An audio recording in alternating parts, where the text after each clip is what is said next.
My name is Felix Lueta. I'm the Director of Resource Assistance Department, also known as Financial Counseling. I have a total staff of 16. Our main responsibility is kind of two roles. We're in charge of seeing all the unfunded patients that are admitted into the hospital or that may be coming into the hospital for outpatient services.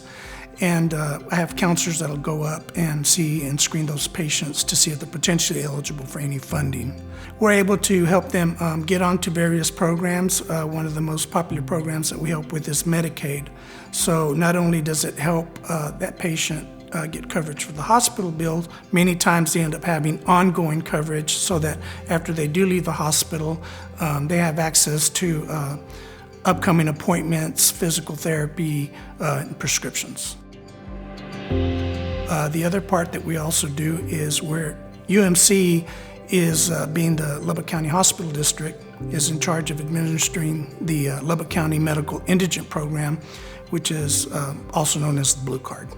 Back in the day, we used to print out on a blue piece of paper, the information that's on a blue card, and we nicknamed it the Blue Card. It's just a paper that has their name, their medical record number, expiration date, and so forth. And that's about it. Just let the physicians know and the pharmacy know, the hospital know that they're on this program, and they feel ease and they feel better getting the help, they need. And then I also have some counselors that specialize in SSI disability.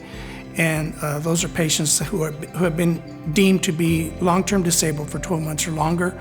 So they'll help those patients start that application process. When we do job hiring, questions we do ask is, do you have the mindset to help people take time to understand what's going on with their situation and really pay attention to what's happening? Our big thing is we're going to work with you. We're aware of a lot of funding sources or assistance that a lot of people aren't aware of.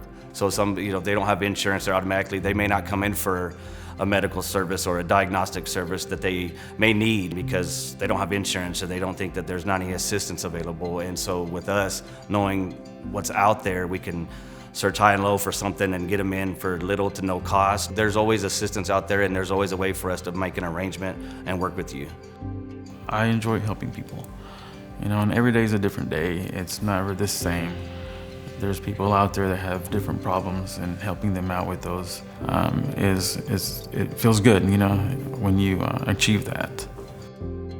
I think probably what I like the most is just overall my staff, what I see them do in the front lines day in, day out, and really that success that kind of trickles back up to the hospital financially, but as well as the stories that they share with me on the patients that they encounter. Most recently, it was it was actually a funded patient. She was underinsured significantly, and she had a procedure that was going to be very extensive as far as charges. And so she was going to have to come out of pocket a lot up front. She had went to the car crying for a few hours, so I reached out to her, talked to her, and she was able to find a plan for under $5 and was able to keep her in her surgery on schedule. It was good to hear her go from tears to laughter in that short time. So those are kind of stories that we didn't always get, but those are what we're looking for. The clients that come in, their patients, when they leave with their Blue Card, and it's like they're happy. I've even had this lady pray and cry in our lobby when we handed them their Blue Card. It's just, they're really, really grateful and appreciative, and that just, it touches you, it really does. And then all our team is there doing the same thing. We help each other out, work together to achieve the same goal.